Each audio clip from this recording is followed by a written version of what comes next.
नमस्कार,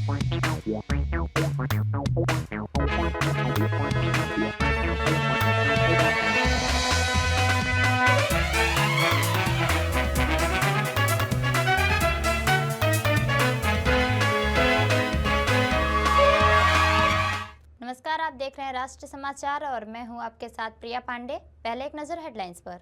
राष्ट्रीय कार्यकारी अध्यक्ष बनने के बाद नितिन नवीन ने आडवाणी समेत वरिष्ठ भाजपा नेताओं से की मुलाकात। नकाब खींचने के आरोप पर नीतीश कुमार फिर विवादों में, महबूबा मुफ्ती ने उठाया सवाल। जहानाबाद में मुकब्बीर नाबालिग से दुष्कर्म में एक आरोपी गिरफ्तार।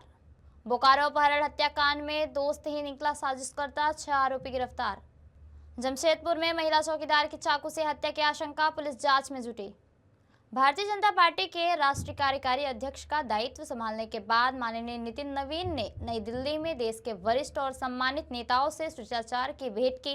इस दौरान उन्होंने भाजपा के वरिष्ठ नेता लालकृष्ण आडवाणी से मुलाकात कर उनका आशीर्वाद और मार्गदर्शन प्राप्त किया।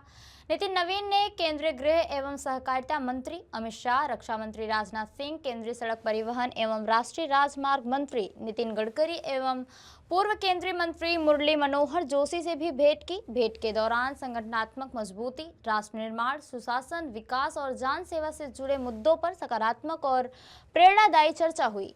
नितिन नवीन ने वरिष्ठ नेताओं के मार्गदर्शन को आत्मसात करते हुए संगठन और समाज के हित में पूरी निष्ठा से कार्य करने का संकल्प दोहराया। मुंबई के मानखुर्द इलाके से बड़ी खबर सामने आई है, जहां गैस सिलेंडर फटने से इलाके में अफरा तफरी मच गई। यह हादसा मानखुर्द के जनता नगर 30 फुट रोड अल मदीना होटल के पास मांडला स्थित एक चौल में मंगलवार करीब 4 बजे हुआ।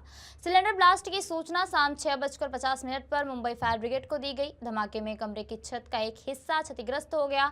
हादसे में 2 लोग गंभीर रूप से झुलस गए, जिन्हें तुरंत LTMG सायन अस्पताल के वार्न वार्ड में भर्ती कराया गया। घायलों में 40 वर्षीय पृथ्वीपाल जयसपाल और 25 वर्षीय राजेश खिचड़ शामिल हैं। घटना की सूचना मिलते ही फायर ब्रिगेड और पुलिस, अदानी एनर्जी और वार्ड स्टाफ मौके पर पहुंच गया। फिलहाल मामले की जांच जारी है।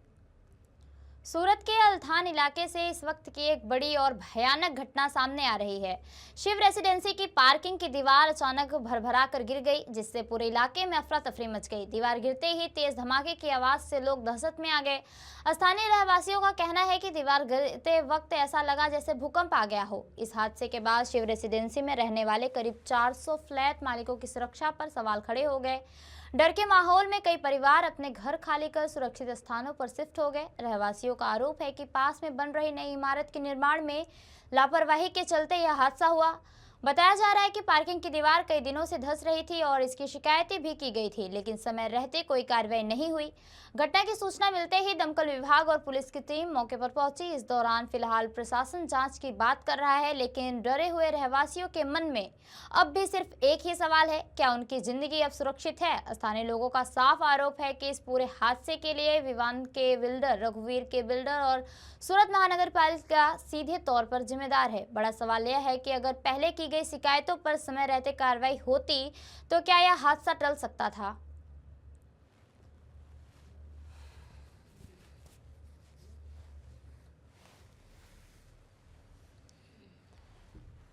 पुलिस स्टेशन की हद में एक शिव रेसिडेंसी है, उसके बगल में एक विवान साइड करके चल रही है, जो कि भीमराव गांव पे जाने के रोड पर है। हादसा ये हुआ था कि जो विवान की साइड बन रही थी उसकी डी वॉल कहते हैं, तो जो शिव रेसिडेंसी की तरफ से डी वॉल थी वो आज अचानक से गिर गई। तो फायर ब्रिगेड वाले आए थे और उन्होंने बोला कि थोड़ा विस्तार जो है वो आदमी के बिना कॉर्डन करके आदमी को हटाया गया।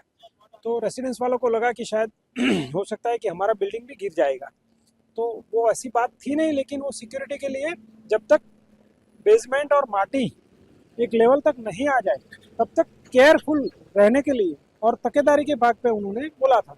लेकिन जो रेसिडेंस वाले लोग थे उनको थोड़ा ये लगा कि शायद हमारा बिल्डिंग ही गिर जाएगा, तो फिर उन्होंने थोड़ा सा आक्रोश हमारे आगे जताया।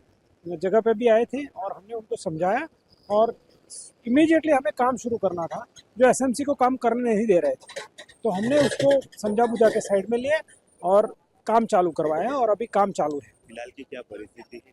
फिलहाल जो दीवार गिर गई है उसके नीचे पानी दिख रहा था, वो पानी कम से कम खत्म हो जाए और एक लेवल हो जाए तो उसके ऊपर अच्छे से कंक्रीट करके आगे वाली दीवार नहीं गिरे वो केयर लेनी है, और वो एसएमसी और बिल्डर कभी मिल के साथ में काम कर रहे हैं। सूरत शहर के अल्थान इलाके में इस वक्त की हम आपको तस्वीरें दिखा रहे हैं कि अचानक एक दीवार गिरने से पूरे इलाके में हड़कंप मच गया है, जिसकी वजह से अगल बगल जो रेसिडेंशियल क्षेत्र है, आप सीधी तस्वीरें देखिए कि कई सारी बिल्डिंगें यहाँ बगल में हैं, लेकिन जब उनकी पार्किंग की दीवार यहाँ पर गिर गई है तो जिसकी वजह से कई मकान जो है इसमें से लोग छोड़कर चले गए हैं। दूसरी तरफ की हम आपको तस्वीरें दिखाते हैं कि किस तरह से जो वहाँ के स्थानिक लोग हैं वो इस जो नई कंस्ट्रक्शन साइट है वहाँ पर इकट्ठा हो गए हैं। तो आप सीधी तस्वीरें देखिए, और उनके लिए यहाँ पर पुलिस बंदोबस्त वगैरह और फायर विभाग की टीमें वो सारी चीजें आ गई हैं। तो यहाँ जो लोग मौजूद हैं हम उनसे सीधी बात करते हैं। आपका नाम? सर मेरा नाम सोनू मालवाल है। ये सुबह 10 बजे इन्हें इन्फॉर्म किया था कि ऐसा ऐसा ये है, और इन्हें बाउंड्री करवा दी थी, और अचानक से ऐसा पूरा ये नीचे आ गया है। और जैसे ये अच्छा उसके बाद में ये लोग डंपर बेच रहे हैं मिट्टी डालने के लिए, कवर अप छुपाने के लिए। और अभी तक 2 घंटे के ऊपर हो गया, बिल्डर अभी तक दिख नहीं रहा, ना बिल्डर के आदमी आ रहे हैं, ना कोई रिस्पॉन्सिबिलिटी नहीं है सर। बिल्कुल, अभी यहाँ पर पुलिस अधिकारी भी हैं और भी लोग, हम उनसे ही बातचीत करते हैं। आपका नाम? मेरा नाम रामफल है, जी टावर में रहता हूँ। ये कल आज सुबह 10:30 बजे से मिट्टी धंसना शुरू हुआ था। गाड़ी बोल दिया भी, गाड़ी हमने हटा दी, पार्किंग खाली कर दिया था। अगर वो बिल्डर थोड़ा बहुत भी रिस्पॉन्सिबल होता तो दिन में वो पूरा प्रबंध कर देता, तो यह हादसा होता ही नहीं। क्योंकि इसने क्या किया, इसने एकदम तो पतली दीवार निकाली और नीचे से पानी खोद खोद के, आप वो देख सकते हो 6 से 7 पाइप लगे हुए हैं, नीचे से पूरा मिट्टी निकाल दिया। सिव रेजिडेंसी के नीचे से पूरा खोखा लगा रखा, और उस साइड में भी काम चालू है। आने वाले 2-5-10 दिन में या महीना 20 दिन में उधर भी यही होगा, अगर वो बंद नहीं हुआ तो। क्योंकि ये पूरी बिल्डर की लायबिलिटी थी कि इसको पहले व्यवस्थित काम करता, बाद में काम करता। ये सुबह 10:30 बजे से ये मिट्टी धंसना शुरू हो गया था, हमने गाड़ी हटा दिया था। तब ये कहाँ गया था बिल्डर? और जो ही हादसा हुआ उसने रेती के 2 डंपर भर के इधर भेजा, काम शुरू कर दिया, बोले इधर डाल देते, क्योंकि पानी में मिट्टी डाल देगा ना, कल नहीं ये हो जाएगा, इतना तो मैंने खोदा ही नहीं। जब यहाँ अगर बात की जाए कितने परिवार रहते हैं, Yes, कितने my कई dear. परिवार लोग छोड़कर घर भी चले गए हैं, क्या फिलहाल की परिस्थिति है? एक्चुअली मैं मेरे कॉमन सोसाइटी में भी हम प्रतिनिधि में रहे हैं, और बी टावर सिव रेसिडेंसी में मैं प्रतिनिधि अभी भी फिलहाल चालू हूँ।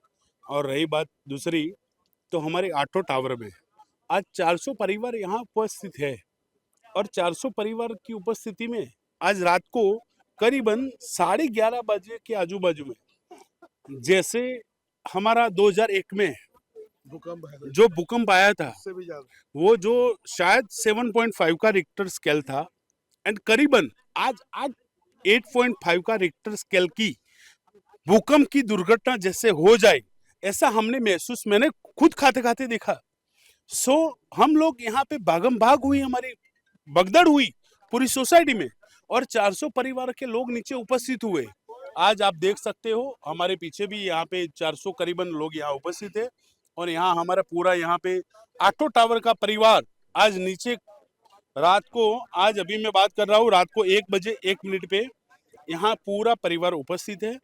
तो जो ये हादसा हुआ बहुत भयानक हादसा हुआ है, और हमारा जमीन मूल से हमारी जो सोसाइटी है वो पूरा डैमेज हो गया है। अगर मैं पर्सनली बात करूं तो आने वाले दिन में यस, लेकिन आने वाले दिन में बॉस, आने वाले दिन में यहाँ पे सोसाइटी में लोग यहाँ रहने के लिए बचेंगे नहीं, उस तरह से हादसा हुआ है। और दोनों ये रघुवीर बिल्डर ने अभी तक सोसाइटी हैंडओवर नहीं की है हमारी सिव रेसिडेंसी, तो रघुवीर बिल्डर इज ऑल्सो लायबल, और ये जो बाजू वाला बिल्डर है उसने जो खोदकाम किया है वो ही इज ऑल्सो लायबल। और जो एसएमसी ने प्लान हम आपकी बात की, और एसएमसी ऑल्सो लायबल। यस, आप यहाँ पे पहले और भी हर तस्वीरें संबिसा भी also पहले liable। भी तस्वीरें यहाँ पे सामने है कि पहले से जो दीवारें हैं वो दरार खा रही थी, पार्किंग में लोग गाड़ियां खड़ी कर रहे थे, उसके बावजूद ये खतरा मंडरा रहा था। आपने इसकी कहीं रजुआत की थी, किसी से बातचीत की थी? बिल्डर्स को आया था ना, बिल्डर को नहीं, हमने वो नहीं किया है, लेकिन पहले हमें जो रिस्क है वो नहीं थी। क्यों नहीं थी? क्योंकि बिल्डिंग जो है वो सारी बिल्डिंग आप देख लो, सूरत के अंदर 15-20 साल होते हैं, थोड़ा बहुत जो होता है वो तो रिपेयरिंग कराते ही है, लेकिन ये तो बिल्डिंग का जो बेसमेंट है या बेस है वहां से ही उसको डैमेज कर दिया। बिल्डिंग का जो फाउंडेशन है वो 15 फीट की है, और यहाँ पे जो खुदाई हुई है वो 35 से 40 फुट की हुई है, और कंटिन्यूसली 15 दिन से ये मोटर दिन रात चल रही है पानी को निकालने के लिए।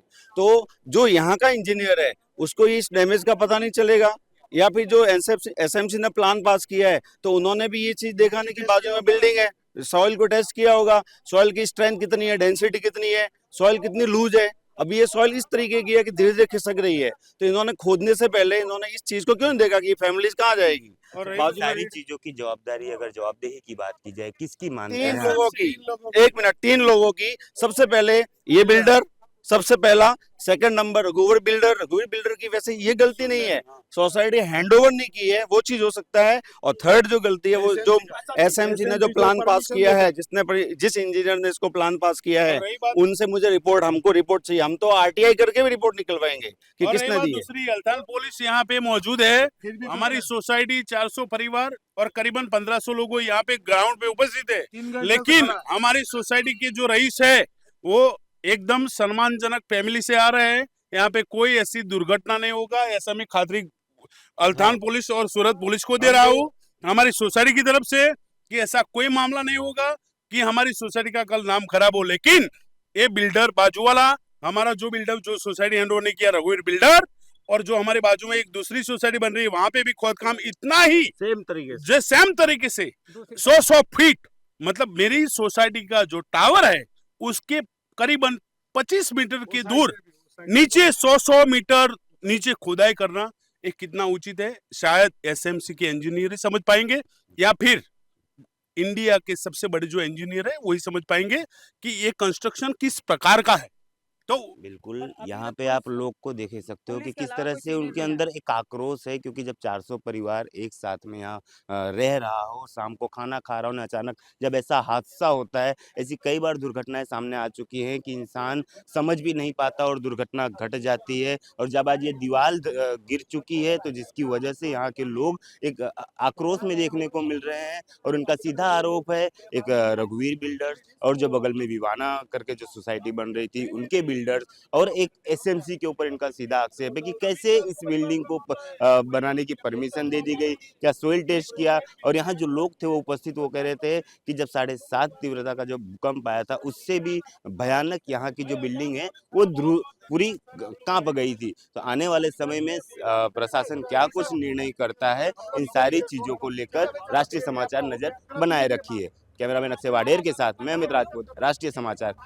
बुलेटिन में अगली खबर जहानाबाद से। जहानाबाद में एक मुकद्दर नाबालिग लड़की के साथ दुष्कर्म की सनसनीखेज घटना सामने आई है, जहां गांव के ही दो युवकों पर पीड़िता को बहला फुसलाकर गांव से दूर ले जाकर उसके साथ दुष्कर्म की घटना को अंजाम दिया। मामला विष्णुगंज थाना क्षेत्र के एक गांव का है। वहीं इस घटना के बाद से इलाके में सनसनी फैल गई। दरअसल 14 वर्षीय नाबालिग लड़की घर के पास बने बाथरूम में शौच के लिए गई थी। इसी दौरान दोनों आरोपी उसे बहला फुसलाकर अपने साथ ले गए और वारदात को अंजाम दिया। पीड़िता के चीखने चिल्लाने की आवाज सुनकर उसकी मां मौके पर पहुंच गई, जिसे देखते ही दोनों आरोपी फरार हो गए। इसके बाद परिजनों ने घटना की सूचना पुलिस को दी। सूचना मिलते ही विष्णुगंज थाना क्षेत्र के पुलिस ने त्वरित कार्रवाई करते हुए एक आरोपी को गिरफ्तार कर लिया, जबकि दूसरे आरोपी की गिरफ्तारी के लिए छापेमारी की जा रही है। लड़का के द्वारा रेप किया गया है, पीड़िता बता रही है। कल है शाम के समय का 8-9 बजे शाम का। अरेस्टिंग भी है, एक गिरफ्तारी है। कितने लोग क्या बता रहे 2 आदमी। कैसे भाषा कैसे देना, क्या किया, ना गूंगी है, भला फसला तो क्या कार्रवाई होगी? बस कुछ नहीं होता, पुलिस से कार्रवाई हो रही है। बिहार में अतिक्रमण के खिलाफ लगातार चल रहे एक्शन को लेकर अब लोगों का गुस्सा भी खुलकर सामने आने लगा है। मंगलवार को डेहरी ऑन सोन के केनाल रोड में बुलडोजर एक्शन के बाद अतिक्रमणकारियों ने बीच सड़क पर आगजनी कर अपना विरोध जताया। बुलडोजर एक्शन के खिलाफ काफी संख्या में बेघर हुए महिलाएं, पुरुष एवं बच्चों ने सड़क जाम कर आगजनी की।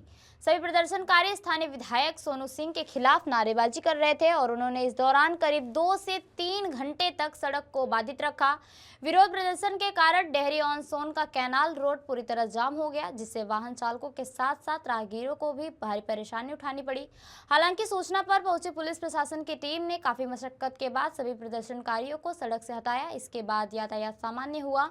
प्रदर्शन कर रहे लोगों का कहना है कि उन्हें प्रशासन की ओर से अपना अवैध निर्माण हटाने के लिए कोई मोहलत नहीं दी गई। अगर उन्हें कुछ वक्त दिया जाता तो रहने के लिए कोई व्यवस्था हो जाती, लेकिन प्रशासन ने अचानक आकर घर तोड़ दिया, जिससे काफी सामानों का भी नुकसान हुआ है। वहीं घर टूटने के कारण हम लोग ठंड के मौसम में छोटे छोटे बच्चों के साथ खुले आसमान के नीचे रात बिताने को मजबूर हैं। बता दें कि डेहरी ऑन सोन में प्रशासन ने सोमवार को अतिक्रमण खिलाफ व्यापक अभियान चलाया और दर्जनों की संख्या में अवैध निर्माण को बुलडोजर के माध्यम से हटाया गया।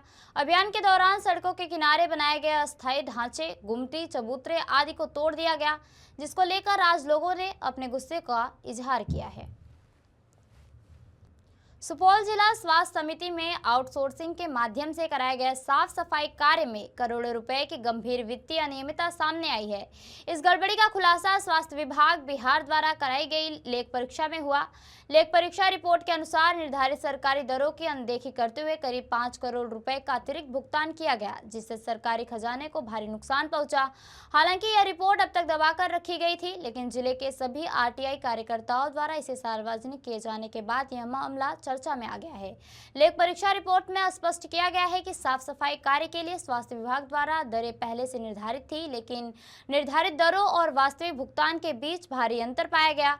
यही नहीं, यह अनियमितता वर्ष 2017 से जून 2024 तक यानी करीब 88 महीनों तक लगातार चलती रही। इस अवधि में सदर अस्पताल सुपौल, राघोपुर रेफरल अस्पताल, पिपरा सीएचसी, किशनपुर और छातापुर पीएचसी सहित कई स्वास्थ्य संस्थानों में नियमों को दरकिनार कर भुगतान किया गया। हैरानी की बात यह है कि इतनी बड़ी वित्तीय अनियमितता के बावजूद स्वास्थ्य विभाग द्वारा वर्षों तक कोई नियमित निविदा टेंडर प्रक्रिया नहीं अपनाई गई। 7 वर्षों में एक बार निविदा निकाली भी गई, लेकिन उसे निरस्त कर पुनः उन्हीं एजेंसियों को कार्य सौंप दिया गया, जिससे कथित लूट को खाली छूट मिलती रही। लेख परीक्षा में आउटसोर्सिंग एजेंसियों के चयन प्रक्रिया पर भी गंभीर सवाल खड़े किए गए हैं। मामले की गंभीरता को देखते हुए स्वास्थ्य विभाग बिहार ने जिला स्वास्थ्य समिति सुपौल से अनुपालन प्रतिवेदन तलब किया है। इसके बाद सिविल सर्जन लल्लन ठाकुर ने जिले के विभिन्न अस्पतालों को पत्र जारी कर सभी से अनुपालन प्रतिवेदन मांगा है। उनका कहना है कि अब टेंडर प्रक्रिया शुरू कर दी गई है। हालांकि लोगों में आशंका बनी हुई है कि कहीं पहले की तरह यह फाइल भी दबा नहीं जाए। लोग सुपौल जिला से ऑपरेशन आरओ की योजना चला है, जो स्वास्थ्य विभाग का सफाई की योजना है, और आप देखकर आश्चर्यचकित हो जाएंगे कि यह कितना बड़ा व्यवस्थित ढंग से गिरोह चल रहा है, जो पूरे स्वास्थ्य विभाग पर हावी है। हम आपको उस एजी का रिपोर्ट दिखाना चाहते हैं जो 24 ईस्वी में सुपौल जिला के स्वास्थ्य विभाग के विभिन्न संस्थानों का ऑडिट किया। उस ऑडिट में 2 बड़ी गलती पकड़ा है। एक तो क्षेत्रफल के दृष्टिकोण से जितना स्क्वायर था उससे ज़्यादा का भुगतान लेता। दूसरा, जो उसका न्यूनतम दर था 1 पैसा से कम भी, उसको 3 पैसा अधिकतम दर वाले को स्वीकृत करके और 3 एनजीओ के मार्फत से सुपौल जिला में 2015 से आज तक 7 करोड़ 22 लाख रुपये का गमन किया गया। और ये हम नहीं कर रहे हैं, ये ऑडिट रिपोर्ट कर रहा। आज हम पहली किस्त जारी कर रहे हैं और आप देखेंगे 1 से 2 महीना के अंदर सुपौल जिला के तमाम स्वास्थ्य विभाग का ये करप्शन किया हुआ उसको हम लोग सीरीज में जारी करेंगे और सरकार और प्रशासन के समय ये बात रखेंगे साक्ष्य के आधार पर और कार्रवाई की मांग करेंगे। अगर ये सरकार कार्रवाई नहीं करती है तो हम लोग न्यायालय का दरवाजा खटखटाएंगे। स्वास्थ्य में एक बड़े अनियमितता का खुलासा ऑडिट रिपोर्ट से हुआ है, जिसमें सफाई के नाम पर 7 करोड़ रुपए का अतिरिक्त भुगतान सफाई एजेंसी को कर दिया है। अब क्या कार्रवाई हो रही है सर? देखिए, जितना भी निकासी व्यय पदाधिकारी होते हैं उनके कार्यालय में समय समय पर महालेखाकार के द्वारा ऑडिट करवाया जाता है। यहाँ भी समय समय पर ऑडिट हुआ है। ऑडिट पे जो भी आपत्ति, जो भी त्रुटि पाई जाती है उसका पारा बना के उस आपत्ति को फिर से यंत्री पदाधिकारी के पास महालेखाकार के यहाँ से भेजा जाता है। तो आपत्तियाँ आई हैं, उसका निपटारा किया जा रहा है, उसका जवाब दिया जा रहा है, साक्ष्य के आधार पर उसको निपटाया जाता है। ये न्यूज़ भ्रामक है और इसमें कोई न लूट हुई है और न कोई बात है। सर, 2017 से 24 तक सफाई के लिए टेंडर क्यों नहीं निकाला गया? क्या ये सफाई एजेंसी को फायदा पहुंचाने के लिए षड्यंत्र था क्या? देखिए, सफाई एजेंसी को फायदा पहुंचाने की इसमें बात नहीं है। किसी कारणवश विलम्ब हुआ है, टेंडर फिर से हो रहा है, हो जाएगा इस मंथ में।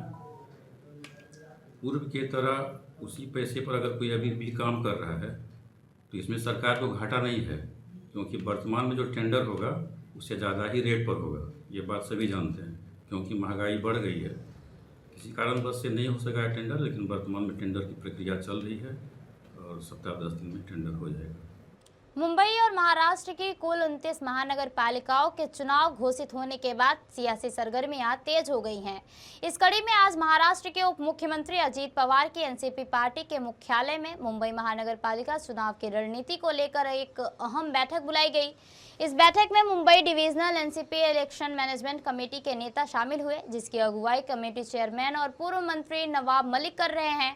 बैठक में मुंबई मनपा चुनाव को लेकर संगठनात्मक मजबूती और चुनावी रणनीति पर विस्तार से चर्चा की जा रही है।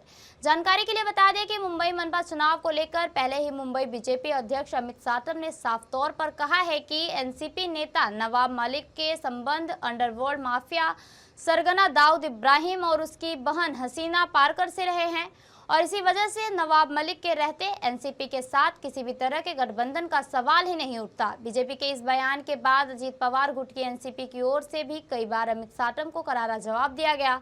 एनसीपी नेताओं का कहना है कि अमित साटम इतने बड़े नेता नहीं हैं कि वह अकेले इस तरह के फैसले ले। इस पर बीजेपी के वरिष्ठ नेता ही अंतिम निर्णय करेंगे।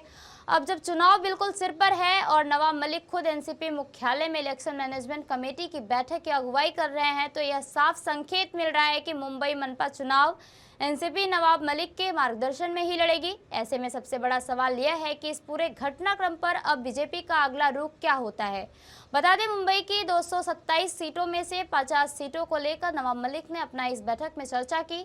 मतलब कि अजीत पवार की पार्टी मुंबई में 50 सीटें लड़ने का मन बना रही है। बीएमसी इलेक्शंस के लिए जो कमेटी बनाई गई थी उसकी चेयरमैन का पद दिया गया था मेरे वडील नवाब मलिक साहब, और उसी तरीके से दिया गया था कि हम कमेटी को नवाब मलिक साहब की अध्यक्षता के खाली पूरे मुंबई में 227 वार्ड का पूरा सर्वे करके हमारी क्या स्टेटस है वो वरिष्ठान के सामने रखेंगे। तो वो काम हमने पूरी तरीके से किया है। बीएमसी के चुनाव का ऐलान हो गया है। कल अजीत दादा पवार के साथ हमारी बैठक हुई थी, उसमें जो निर्णय होगा हमें मान्य होगा। तो ये रही अब तक की खास खबरें, और खबरों के लिए बने रहिए राष्ट्रीय समाचार के साथ। नमस्कार।